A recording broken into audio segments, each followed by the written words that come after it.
경제 동향에서 우리 사회 문제까지 분석하는 경제 트렌드 따라잡기. 한반도 국제 정세와 사회적 현안, 그리고 우리 이웃들의 소소한 이야기를 허심탄회하게 들어보는 단박 인터뷰까지. 함께하는 세상, 오늘은 좀 더 다른 시선으로 세상을 바라봅니다.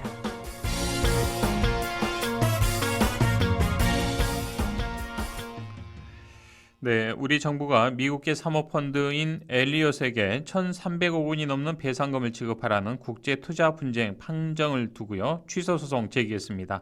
오늘 경제 트렌드 따라잡기 코너에서는 이번 소송에 대해서 알아보죠. 최유한 시사평론가 연결되어 있습니다. 평론가님 안녕하십니까? 예, 반갑습니다. 최유한입니다.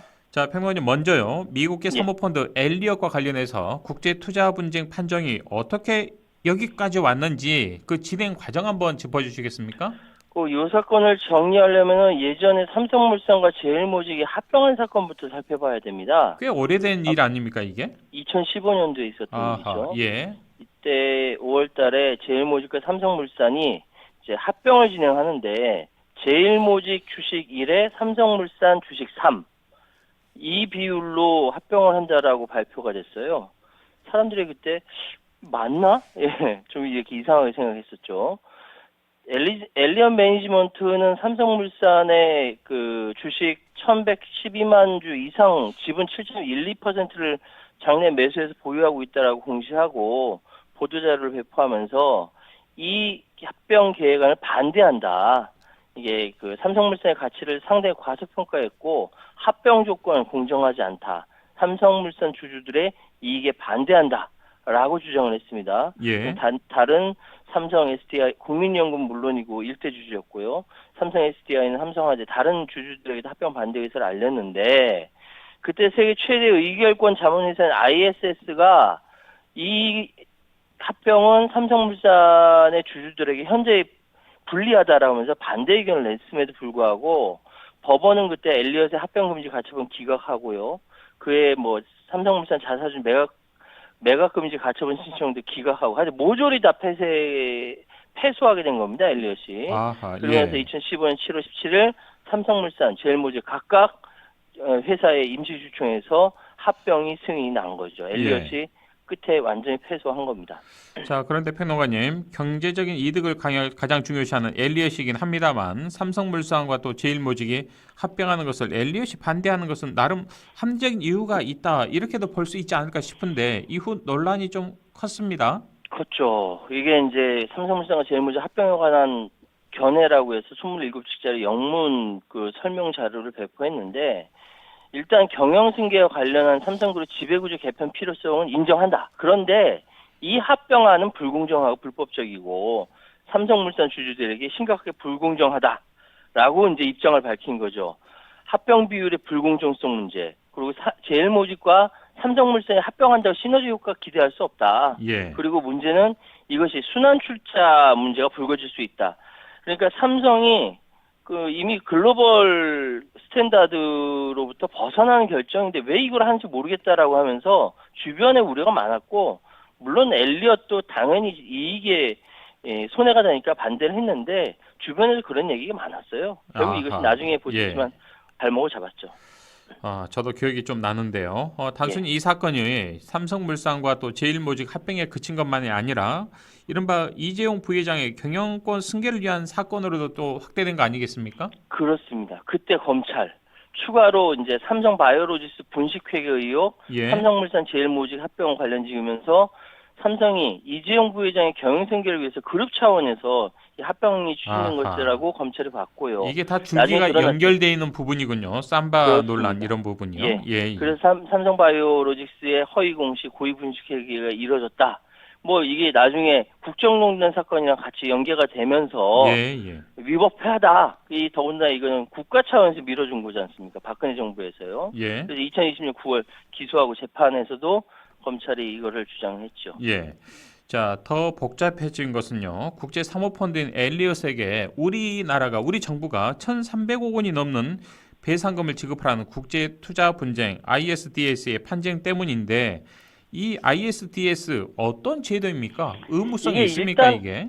일단은 이게 ISDS라는 제도는 워낙 세계가 이제 글로벌화되다 보니까 투자자들이 한국 국내에 있는 투자자들이 아니라 외국에 있는 투자자들도 있거든요. 그러겠죠. 그러니까 외국에 있는 투자자들이 한 국가의 어떤 프로젝트에 투자를 하게 됐을 때 그 국가의 국가 권력이 만약 그 외국인 투자의 이익을 침해했을 경우에는 그 국가에서 그 재판하게 되면 불리하니까 제3자, 그러니까 뭐 국제연합도 있고 세계은행 산하도 있고 여러 군데 분쟁 해결 기관이 있거든요.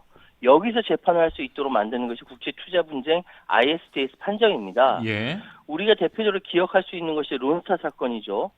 이때 그 벨기에 국적의 론스타가 외환은행을 1조 3,800억 원에 인수했다가 팔려고 했는데 이게 잘 안 된 거예요. 나중에 2012년에 하나금융지주에 3조 9천억 원에 판매를 하긴 했는데 이러면서 론스타가 한국 정부가 방해하는 바람에 오히려 싼 값에 팔 수밖에 없었다라면서 손해배상하라라고 한 거예요. 예.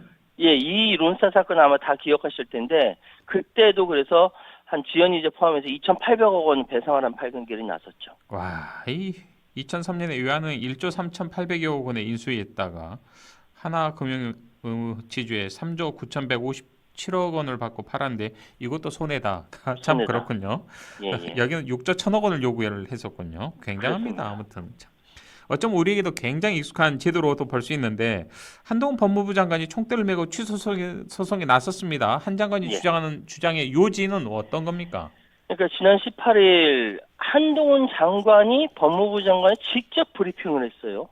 예, 이게 참 뭐랄까 좀 이례적이기도 한데 이게 그 18일이라는 날이 그러니까 엘리엇이 일부 승소 취지 판정을 내린 지 28일 만에 이뤄진 조치고 판정 취소 소송 제기 기한 만료일이었습니다. 그래서 한동훈 장관 법무부 장관의 요지는 뭐냐면은 그때 국민연금이 삼성물산과 제일모직 합병에 찬성표를 던진 거는 정부 의지가 아니다. 정부 의지가 아니라 그냥 소액 주주로 한 것이다. 소수 주주의 의결권 행사다. 이렇게 주장을 한 거예요. 또 그리고 그러니까 관료의 일탈 행위다. 문영표 보건복지부 장관의 일탈 행위지. 이거는 정부랑 상관없다. 이렇게 얘기를 한 거예요. 이게 요지의 하나이고요. 예. 또 계산상에 한 60억 정도 더 내기 생겼는데 그거 다시 계산해야 된다. 또 이게 원화로 지급할 건지 미화로 지급할 건지도 판정문에 혼재되어 있다. 이렇게 주장하고 있는 것이죠. 예. 자, 여기서 가장 중요한 것이 바로 국민연금이 국가 기관이냐 아니냐라는 부분이 가장 중요한 대목인데 해석에 따라서 승소가 갈릴 수 있다는 거 아니겠습니까? 그러니까요. 이게 우리 정부는 중재판정부가 국민연금을 사실상 국가기관이라는 표현을 썼거든요. 그래서 그 의결권 행사 책임을 우리 정부에다가 물었는데 한동훈 법무부 장관은 이 한미 FTA라는 여기에 사실상 국가기관이라는 개념 없다. 이 FTA 조문에 정하지 않은 개념을 왜 중재재판부가 인위적으로 도입하냐? 이건 말이 안 된다라고 주장하고 있는 겁니다. 그러니까 이 상황은 투자자인 국민연금과 투자자인 엘리엇 간의 다툼인데 이걸 왜 국가와 투자자로 분쟁 해결을 하는 절차냐? 이건 아니다.라고 하면서 뭐 몇 가지 조치들, 당국의 조치가 있었다, 관련성이 있다, 귀속성이 있다라는 이런 이제 조치를 이야기를 하고 있어요. 그러니까 한마디로 ISDS의 이 재판이 이 사건 관할이 아니다. 왜 사건 관할로 두느냐? 이것이 바로 우리 정부의 주요 논리이기도 합니다. 네. 자, 우리 정부의 법 논리가 좀 더 디테일하고 정교해서요. 중재판정부의 논리를 좀 이겼으면 좋겠습니다만 반대 사례 그러니까 이 중재판정부의 논리를 뒷받침하는 사례도 꽤 있다고 들었습니다.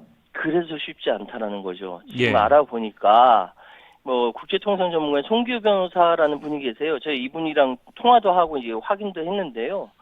외국에서는 이런 비슷한 사례들이 있습니다. 예. 예를 들어서 프랑스의 상하수 공급하는 회사가 아르헨티나 정부를 대상으로 소송을 해서 이긴 적도 있고요. 예. 또 그리스와 이스라엘 원유 판매상이 조지아 정부를 상대로 중재 신청해서 이긴 적도 있고요. 그러니까 미국의 민영가스 회사인 LG&E라는 회사가 아르헨티나 정부를 상대로 중재 신청을 한 사례도 있습니다. 여기서 다 이런 민영 회사들이 다 이겼어요. 근데 이것이 뭐냐면은 지금 우리 상황하고 굉장히 비슷해요. 관할권 위반 사유가 아니다라고 얘기하지만 아니다, 그거 다 관할권 되는 거예요. 국제 재판정에서 할 수 있는 사건이다라고 얘기를 했기 때문에 예. 이 부분이 사실 쉽지가 않은 겁니다. 그래서 송기호 변호사가 지금 문제는 관할법 위반 사유가 아니기 때문에 법무부에 소송이 나서는 것보다는 차라리 박근혜 전 대통령, 이재용 삼성전자 회장을 대상으로 구상권 행사하는 것이 더 중요하다 이렇게 주장을 하고 있죠. 아하. 그러면 우리 정부에서 일단은 그 엘리엇에서 요구한 금액을 지불하고 이 지불한 돈을 이재용 회장 그리고 박근혜 전 대통령에게 좀 청구하는 게 낫다. 이게 더 합리적이다. 이런 이야기네요. 쉽게 말하면요. 그런 입장입니다. 예. 이거 참 그렇군요. 자, 그런데 이번에 매니지먼트사에서는 아예 윤 대통령과 한동훈 법무부 장관을 아예 콕 집어서 판정에 승복해라. 이런 취지의 메시지까지 지금 냈다는 거 아니겠습니까? 그러니까 제가 이거 사건 살펴보면서 가장 기분이 안 좋았던 것이 예. 윤석열 대통령과 한동훈 법무부장 지지하든 지지하지 않든 간에 일단 대한민국 국민으로서 그러니까요. 미국의 사모펀드가 일개 사모펀드가 돈을 일개 많다 합니다. 사모펀드가 예. 대한민국 대통령과 법무부 장관을 상대로 그때 검찰 재직 당시 이 사건을 맡아서 결국은 이제 박근혜 대통령과 보건복지부 장관 다 이게 그 벌을 줬지 않습니까? 예. 그때 정부 관료와 재벌이 유착해서 정리하지 않았느냐? 딴소리 하지 말고 대한민국이 판결에 승복하고 배상 명령을 이행하라고 이번에 조롱조로 놀린 겁니다. 그러네요. 보니까.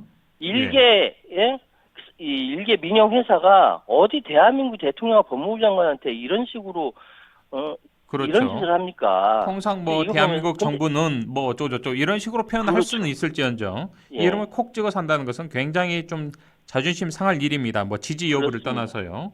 승복하고 배상 명령을 이행하기 바랍니다. 예. 참 기가 막혔습니다. 참 그렇다면 어찌됐든 이 1,300억 원이라는 이 뭐 어마무시한 돈 결국에는 혈세로 좀 들어갈 수밖에 없는 구조다. 이렇게 보시는가요? 일단은 뭐 대체적으로 그렇게들 이야기를 하고 있는데요. 구상권 행사 청구 방향으로 가야 된다라고 얘기를 하고 있어요. 그리고 그 첫 단계가 지금 국제 판정문 나온 것이 있는데 그거를 있는 그대로 공개해라. 예. 론사 때처럼 사람 이름 지우지 마라.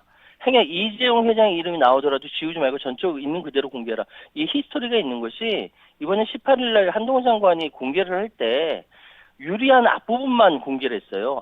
해볼만 하다라고 하면서. 근데 사실은 뒷부분에 보면은 예. 미국 정부가 뭐 한국 정부 논리를 지지했다 이런 내용이 아니거든요. 알겠습니다. 근데 마치 그런 것처럼 이야기해서 전부 다 공개해라 이런 얘기를 하고 있는 자, 거예요. 이 문제는 좀 더 지켜봐야 되겠습니다. 평론가님 오늘 말씀 여기까지 듣겠습니다. 고맙습니다. 예, 감사합니다. 지금까지 최유한 시사평론가와 함께했습니다.